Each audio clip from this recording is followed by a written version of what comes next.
आजकल बहुत से लोग मैंने देखा है ये कहते हैं कि भगवान राम आज से 7000 साल पहले इस धरती पर आए थे। तभी उन्होंने रावण से युद्ध किया, उसका वध किया और फिर वो वापस अयोध्या गए और तब से हम दिवाली मनाते हैं। ऐसा अक्सर वो लोग कहते हैं जो दूसरों को ये साबित करना चाहते हैं कि भगवान राम या रामायण कोई कल्पना नहीं है बल्कि हमारा वास्तविक इतिहास रहा है। पहली बात तो उन्हें साबित करने की कोई जरूरत नहीं है, क्योंकि अगर आप मानते हैं कि भगवान राम वास्तविकता है तो वास्तविकता है।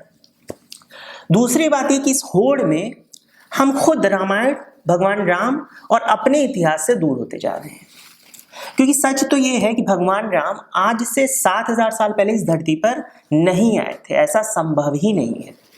और जब हम रामायण का शोध करते हैं, उसको पढ़ते हैं, उसका विश्लेषण करते हैं, तो हमें पता लगता है कि रामायण की जो घटनाएं हैं वो आज से लाखों साल पहले की मालूम पड़ती हैं, यानी वो 7000 साल पहले की बिल्कुल भी नहीं है।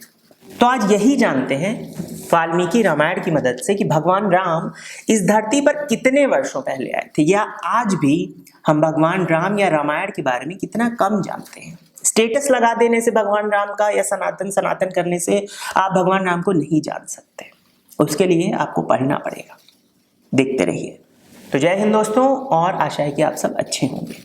तो दोस्तों, भगवान राम का जन्म त्रेता युग के अंत में हुआ, यानी त्रेता युग जब समाप्ति की ओर था तब उनका जन्म हुआ, और उसके बाद भगवान राम के धरती से जाने के बाद शुरू हुआ द्वापर युग, यानी भगवान श्री कृष्ण का युग।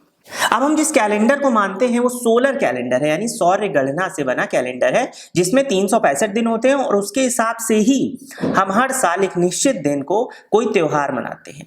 इस सौर्य गणना के आधार पे या सोलर कैलेंडर के आधार पर हम द्वापर युग का काल टोटल 8,64,000 वर्षों का मानते हैं। अब द्वापर युग के 8,64,000 वर्षों के बाद शुरू हुआ कलयुग, जिसमें हम अभी रह रहे हैं।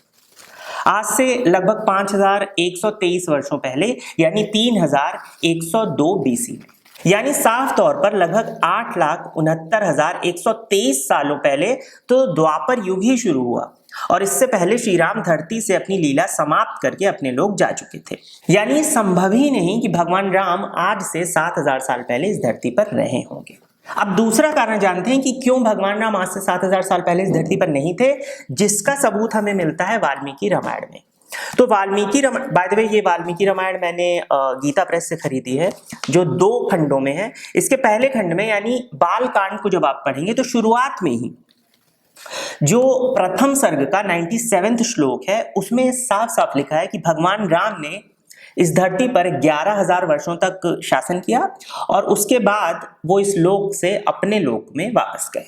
यानी अगर श्री राम आज से 7000 साल पहले धरती पे थे तो आज भी उनका रूल धरती पर चलना चाहिए था, वो भी अगले 4000 सालों तक, जो कि नहीं है। यानी ये साफ हो जाता है कि भगवान राम का रूल इस धरती पर 7000 साल पहले नहीं था, बल्कि उससे काफी पहले था। अब यहां पर बात करते हैं साइंस की। जो साइंस को मानते हैं वो कहते हैं कि जो अभी मॉडर्न ह्यूमंस हैं, यानी हम हैं, हमारे जो पूर्वज थे उनका अस्तित्व ही एवोल्यूशन के बाद आज से लगभग 2 लाख साल पहले इस धरती पर आया। यानी आज के जो मॉडर्न मनुष्य हैं, इनके पूर्वज 2 लाख साल पहले प्रॉपर तरीके से इस धरती पर एवोल्यूशन के बाद रहना शुरू कर रहे थे। तो फिर 8 लाख सालों पहले ऐसा कैसे हो सकता है कि भगवान राम इस धरती पर रहे हों, या फिर 8 लाख साल पहले रामायण जैसा समृद्ध समाज इस धरती पर कैसे हो सकता है। तो जरूरत है इस बात को समझने की कि आज भी हमें इंसानी इतिहास या इंसानी सभ्यता के इतिहास के बारे में बहुत कुछ जानना बाकी है। ना कि हमें सिर्फ ये कह देना चाहिए अपनी सहूलियत के हिसाब से कि 7000 साल पहले तो भगवान राम इस धरती पर आए थे। क्यों? क्योंकि एक और सबूत इसी रामायण में मिलता है जो हमें बताता है कि भगवान राम का जो काल था वो बहुत पहले का था, यानी लाखों सालों पहले का था। वो सबूत आपको मिलता है ये जो द्वितीय खंड है रामायण का, उसमें सुंदरकांड में। अगर आपने सुंदरकांड पढ़ा हो तो भगवान राम जब हनुमान जी को लंका भेजते हैं माता सीता का पता लगाने के लिए, तो सुंदरकांड के 4थे सर्ग में 27वां और 28वां श्लोक आता है, जो कहता है कि हनुमान जी ने लंका में 4 दांतों वाले हाथी देखे। इसी के साथ 9वें सर्ग के 5वें श्लोक में भी यही लिखा है। इसका मतलब ये कि हनुमान जी को 4 दांतों वाले हाथी दिखे, जबकि हाथी के तो 2 ही दांत होते हैं। अब दिलचस्प बात यहां पर आती है कि जो पैलियोंटोलॉजिस्ट होते हैं, जो पैलियोंटोलॉजी होती है यानी जो फॉसिल्स, जो जीवाश्म मिलते हैं धरती पर हमें पुराने जानवरों के जैसे डायनासोर के, जब उसका शोध हुआ, उस पर रिसर्च हुआ, जब अवशेष मिले, कुछ जीवाश्म मिले ऐसे जानवरों के, तो पता लगा कि ऐसे जानवर कोई कल्पना नहीं है बल्कि वास्तविकता में 4 दांतों वाला हाथी जैसा जानवर इस धरती पर हुआ करता था। उसका अस्तित्व आज तो नहीं है, पर लाखों साल पहले ऐसा जानवर इस धरती पर था। आज से लगभग 1 करोड़ साल पहले से लेकर 10 लाख साल पहले तक इस धरती पर ये जानवर पाए जाते थे। यानी वाल्मीकि जी के समय में इस तरह का जानवर पाया जाता होगा और ये केवल वाल्मीकि जी की कल्पना नहीं रही होगी। और आश्चर्य की बात यह है कि ये जानवर जब पाए जाते थे वो कालखंड रामायण के उस कालखंड के ज्यादा करीब है जिसको अभी हमने देखा, यानी 8,70,000 साल पहले का जो काल था वो उस जानवर के काल के काफी करीब है, बजाय आज से 7,000 साल पहले के काल के। अब इन सब बातों से परे एक साधारण सी बात जो हमें समझनी चाहिए, भगवान राम का जन्म हुआ त्रेता युग में, भगवान कृष्ण का जन्म हुआ द्वापर युग में, यानी त्रेता युग के बाद। अगर भगवान राम 7,000 साल पहले पैदा हुए तो भगवान कृष्ण ही के बारे में हम ये मानते हैं कि वो आज से 5,000 साल पहले पैदा हुए। तो क्या भगवान राम और भगवान कृष्ण के काल में केवल 2,000 वर्षों का फर्क था? ऐसा नहीं है। अगर वो कोई साधारण व्यक्ति होते तब तो हम कह सकते हैं कि वो 2,000 साल के अंतर पर थे, लेकिन वो भगवान विष्णु का अवतार थे, वो भगवान का अवतार थे, और भगवान के अवतार के लिए 2,000 साल यानी कुछ भी नहीं। 2,000 साल तो हमारे लिए भी कुछ खास लंबा वक्त नहीं होता है।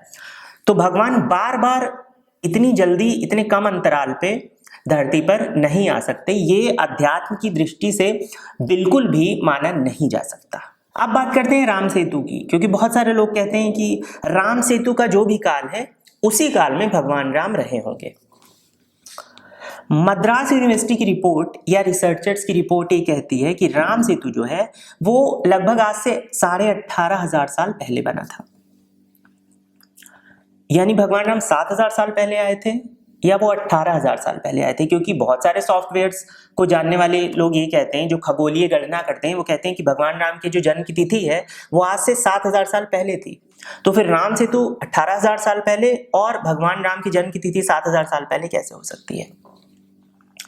यहां पर मेरा यही कहना है कि ऐसा नहीं है कि भगवान राम नहीं थे या वो कल्पना है, ऐसा नहीं है, लेकिन हमें खोज की आवश्यकता है।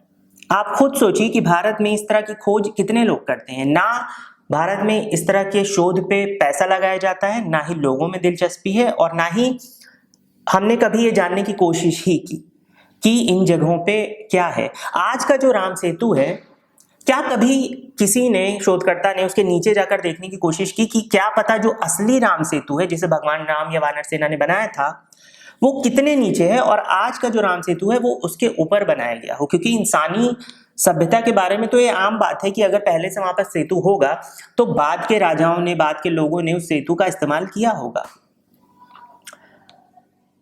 तो हमने कितना जानने की कोशिश की कि वो सेतु कब का है। हाँ, जल्दबाजी में ये कह देना कि भगवान राम इस फला फला तारीख को पैदा हुए थे वो एक अलग बात है, लेकिन फेमस होने के लिए ये करना ठीक नहीं है, और ऐसे लोगों को बढ़ावा भी आपको नहीं देना चाहिए, क्योंकि भगवान राम फेमस होने की कोई वस्तु नहीं है। अगर आपकी आस्था उनमें है तो है, अगर वो थे मेरे लिए तो थे। मुझे खासकर दूसरे धर्म के या दूसरे देश के लोगों को यह साबित करने की कोई आवश्यकता नहीं है कि भगवान राम कब थे। मुझे पता है कि वो लाखों साल पहले थे, क्योंकि रामायण में इसका सबूत है। हाँ, जानने की जरूरत यह है कि जब भगवान राम थे रामायण के अनुसार इस धरती पर, उस समय इंसानी सभ्यता इस दुनिया में और भारत में कैसी थी, इंसान का स्वरूप उस वक्त कैसा था, वो किस तरह रहता था, इस पर शोध की आवश्यकता है। आजकल आपने देखा होगा फेमस होने के लिए लोगों ने भगवान राम के नाम को एक बिजनेस बना लिया है। ये जो इन्फ्लुएंसर्स हैं, यूट्यूबर्स हैं, जो कल तक मेकअप की टिप्स देते थे या नाचते गाते थे, कॉमेडी करते थे, आज मैं देख रहा हूँ वो भी सनातन धर्म ये, सनातन धर्म वो, भगवान राम ये, भगवान राम वो। उनकी आस्था नहीं है भगवान राम के प्रति, वो आपकी इमोशंस का इस्तेमाल कर रहे हैं, क्योंकि उन्हें पता है कि वो 3 बार सनातन सनातन सनातन बोलेंगे, चौथी बार आप उनको सब्सक्राइब कर लोगे और बहुत बड़ा सनातन ही समझ लोगे। फ्लॉप एक्टर से लेकर आइटम गर्ल्स जो पुरानी, जिन्होंने कुछ नहीं किया जीवन में, आज वो सनातन धर्म के बहुत बड़े ठेकेदार हो गए। और यही कारण है कि हमारा अतीत में भी पतन हुआ, हम गुलाम रहे इतने सालों तक, क्योंकि हम बहुत जल्दी बहक जाते हैं किसी भी बात में आके, किसी की भी बातों में हम आ जाते हैं।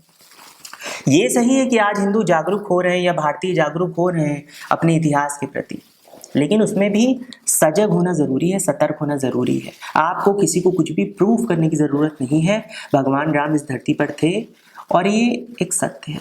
इसको आप 100 बार कहें या 1 बार कहें या कभी भी ना कहें, आपको किसी को कुछ भी सबूत देने की आवश्यकता नहीं है। अपनी आस्था में भरोसा रखिए, भगवान राम में भरोसा रखिए और अपने मन पे भरोसा रखिए, बजाय इस तरह के बिजनेस पे, क्योंकि भगवान राम का नाम लोगों ने बिजनेस बना लिया है।